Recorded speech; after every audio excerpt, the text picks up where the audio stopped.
नसीम, आबनाए हरमुज के बाद अब आबनाए बाबुल मंदब भी आलमी तवज्जो का मरकज बन चुकी है, जिसका जिक्र ईरान अमेरिका जंग के दौरान बारहा होता रहा।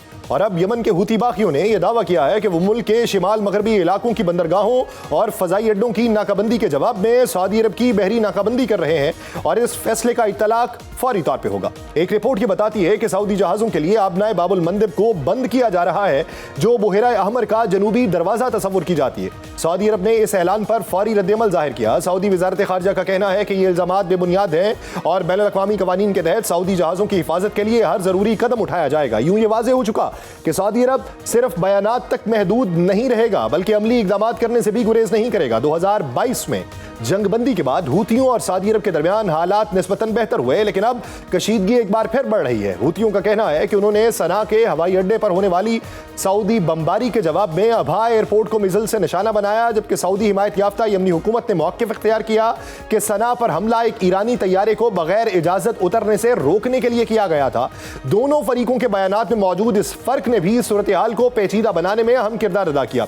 इस पूरे मंजरनामे में सबसे अहम आबनाए बाबुल मंदब है। ये समुद्री गुजरगाह यमन के साहिल और अफ्रीकी ममालिक जबूती और एरिटेरिया के दरमियान वाक़े है और बुहेरा अहमर को खलीज अदन और बहरे हिंद से मिलाती है। नहरे सुवेज तक जाने वाली बहरी ट्रैफिक के लिए ये एक लाजमी रास्ता है, जिसके बगैर यूरोप और एशिया के दरमियान तजारत का तेज तरीन समुद्री राबिता मुमकिन नहीं रहता। एदाद शुमार के मुताबिक दुनिया की तकरीबन 1/4 बहरी तजारत इसी रास्ते से होती है। रोजाना लगभग 50 लाख बैरल तेल बाबुल मंदब से गुजरता है, जबकि आलमी सतह पर माया कुदरती गैस की 8% तरसील इसी रास्ते से होती है। यही वजह है कि इस गुजरगाह में किसी भी किस्म की रुकावट आलमी मईशत पर फौरी असर डाल सकती है। आबनाए बहरुल मंदब की अहमियत इसलिए भी बढ़ चुकी है क्योंकि आबनाए हरमुज पहले ही गैर यकीनी का शिकार है। सऊदी अरब भी अपने तेल की बड़ी मिकदार इसी रास्ते से बरामद कर रहा है।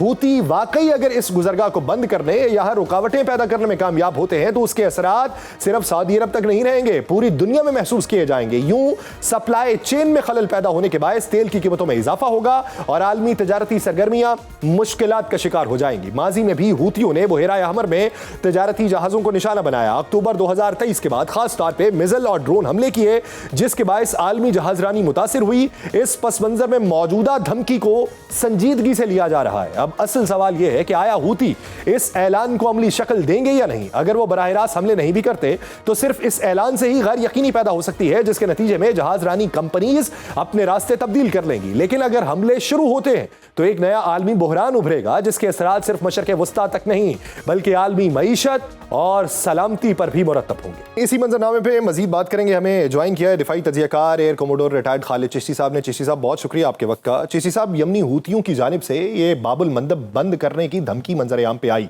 और उन्होंने कहा कि सऊदी शिपमेंट को हम यहाँ से गुजर नहीं देंगे अगर हमारी बहरी नाकाबंदी जो है वो यहाँ पे जारी उसारी है। क्या हम इसे बाकायदा धमकी समझें अमल दरामद करने के हवाले से, या फिर इसे धमकी समझें नफ्सियाती दबाव के हवाले से? जी बहुत शुक्रिया यार साहब, आपने इनवाइट किया। मेरा ख्याल है अभी तक तो ईरान हर वो टैक्टिक्स यूज कर रहा है जिसके अंदर वो ये मैनिफेस्ट कर सके कि वो अमेरिका के लिए खास तौर पर और दुनिया के लिए इन जनरल जंग की कीमत बढ़ाएगा।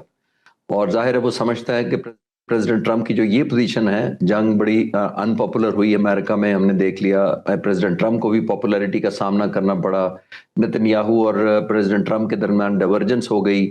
तो मेरा ख्याल है ईरान समझता है कि जितना ज्यादा लेडर ऑफ एस्केलेशन को ऊपर ले जाएगा शायद उतना ही ज्यादा मजबूर कर देगा अमेरिकन प्रेसिडेंट को कॉम्प्रोमाइज करने पर या एक बेहतर बारगेनिंग चिप के तौर पर।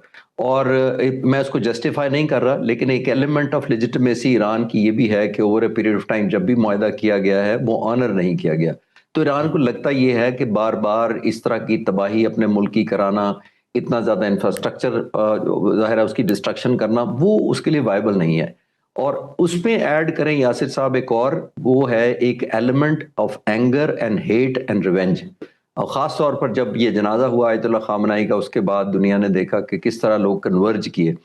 और मोस्ट इम्पॉर्टेंटली जो जर्नलिस्ट कवर कर रहे थे इंटरनेशनल, और मैं उनको फॉलो कर रहा था, और बहुत सारे जर्नलिस्ट का ख्याल ये है कि उन्होंने जब उन लोगों से जो सोगवारान थे जनाजे में शिरकत कर रहे थे उनसे पूछा कि आपको आयतुल्लाह खामनाई से इतनी मोहब्बत थी, तो उन्होंने कहा नहीं, उससे ज़्यादा नफरत हमें अमेरिका से है। तो दैट मीन्स ये जो कौम इस वक्त नज़र आ रही है मुत्तहिद, वो आयतुल्लाह खामनाई के एहतराम में और अकीदत में ज़रूर होगी, लेकिन एलिमेंट ऑफ रिवेंज बहुत ज़्यादा है, जिसका मतलब है कि मुज्तबा खामनाई पर ये एक ऑब्लिगेशन बनती जा रही है, क्योंकि वो नए लीडर हैं, उन्होंने अपना भी नुकसान उठाया है, एक अपना भी एंगर होगा कुदरती तौर पर, चाहे वो एक्सेप्ट करें या ना करें। ऑन टॉप ऑफ दैट उन्होंने एक एलिमेंट ऑफ लेजिटिमेसी जो है, वो भी कायम इस तरह करनी है कि इस जंग के आउटकम पे उन्होंने अगली हुकूमत या अपनी स्पिरिचुअल लीडरशिप या उनके खामनाई साहब की जो लेगेसी है उसको किस तरह कैरी करना है, इसके आउटकम पर डिपेंडेंट होगा।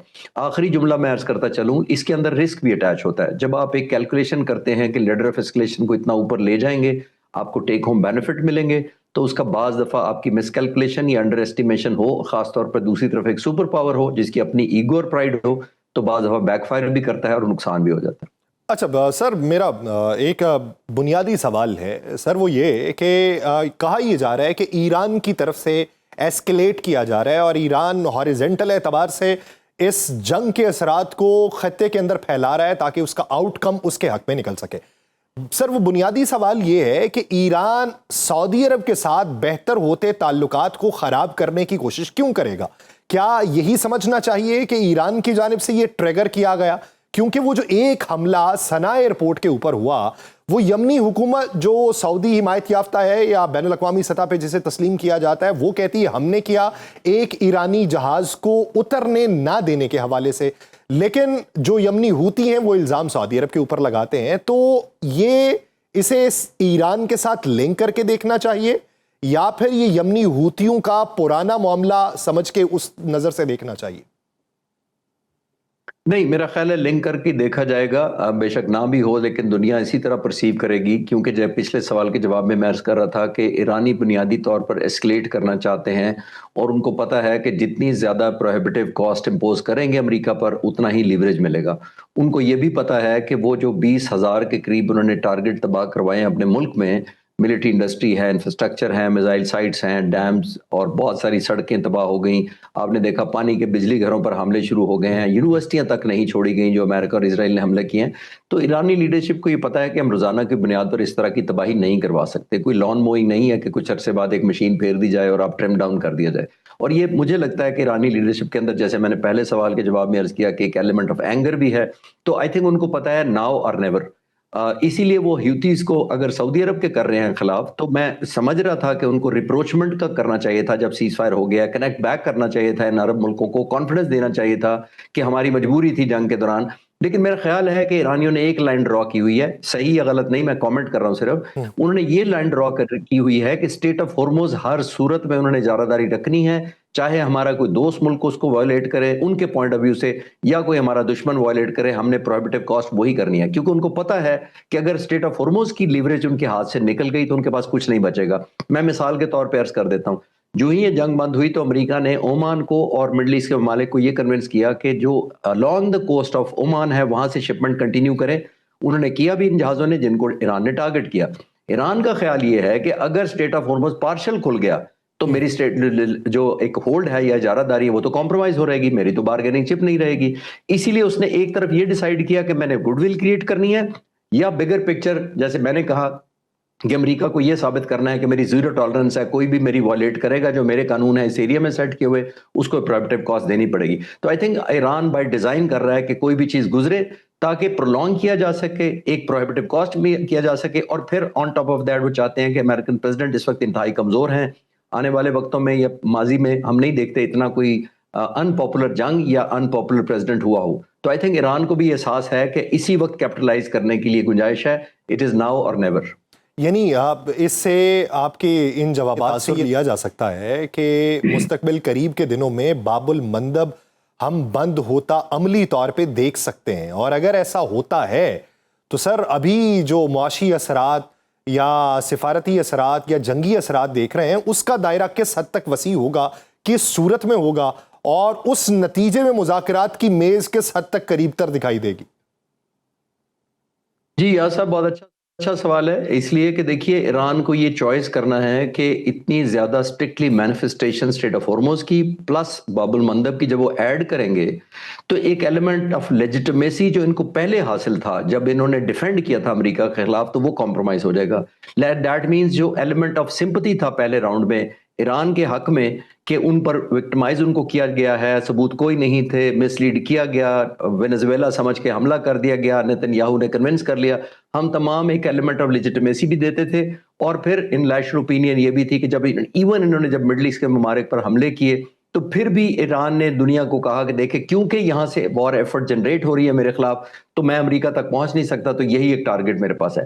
फिर भी दुनिया ने एक्सेप्टेबिलिटी की हद तक, मुख्तलिफ वारा हो सकती है इसके ऊपर, एक्सेप्टेबिलिटी कर ली।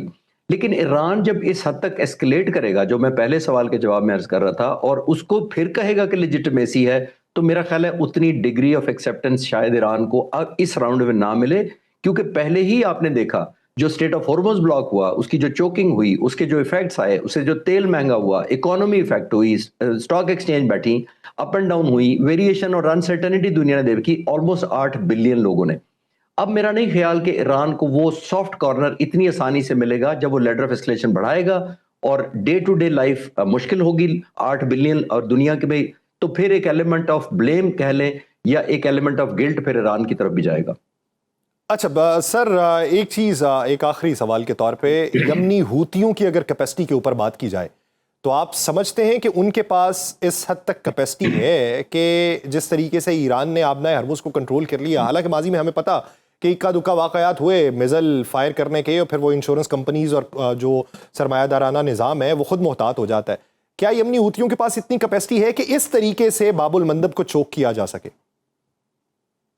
यासिर साहब, रिलेटिवली बाबुल मंदब को चोक करना कम मुश्किल है मेरे नजर में, लेकिन उसके अंदर एक और मसला भी है। देखिए, फिजिकली आपने मैनिफेस्ट सिर्फ डिटरेंस करनी होती है, एक खौफ पैदा करना होता है, जिसका मतलब है कि आप हमला करेंगे अगर कोई आएगा। दूसरी तरफ कोई शिप्स या वॉरियर या फाइटर जेट्स नहीं आ रहे जो आपका मुकाबला करेंगे, जो बहरी जहाज होते हैं या शिपमेंट ऑयल के लिए, वो एक नॉर्मल कार्गो होता है। आप एग्री करेंगे कि उनके जो शिप्स के ओनर हैं वो एकदम खौफजदा हो जाएंगे, जिनकी शिपिंग लाइन है, जो इंश्योरेंस है वो बहुत बढ़ जाएगी, जो क्रू है वो बहुत रिलक्टेंट हो जाएगा कि कोई भी नहीं तबाही चाहता या नुकसान को उठाना चाहता।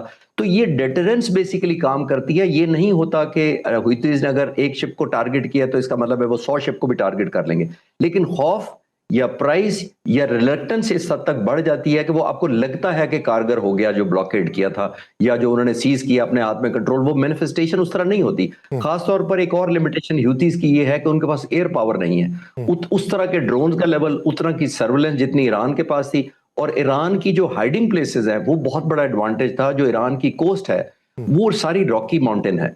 ईरान ने बाय डिजाइन डे 1 से इन्हीं टनल्स के अंदर ही सारी हाइडिंग की थी, यहीं से वो लॉन्च करते रहे। अभी भी आप देखें कि अमेरिका ने जो हिट बैक करना शुरू किया ईरान को, अब वो सिर्फ सदर्न कोस्ट को हिट कर रहे हैं, उन्हीं जगहों को टारगेट कर रहे हैं जहां से ईरान मैनिफेस्ट करता है ये कंट्रोल स्टेट ऑफ हॉर्मुज का। तो एक तो ह्यूतीज की वो कैपेसिटी नहीं है जो ईरान की, नंबर 1। दूसरा, मैंने जैसे कहा कि वो आपको अपरेंटली हो सकता है कामयाब होती नजर आए उनकी manifestation, not because of the military expansion या उनकी कंट्रोल या उनके आर्सेनल या वेपन फ्लीट की वजह से, more so because of the scare, fear and lack of जो रिलक्टेंस होगी क्रू की, उसकी वजह से। आप यानी खौफ पैदा कर दिया जाए, और खौफ पैदा करने से जो सरमायाकार हैं, जो मईशतदान हैं, जो बहरी कंपनीज के ऑनर्स हैं, उनको एक पैगाम दे दिया जाए, और यूं फिर मुतासिरीन की तादाद जो है वो एक खित्ते के तौर पे नहीं रहेगी, पूरी दुनिया मुतासिर होगी। बहुत शुक्रिया।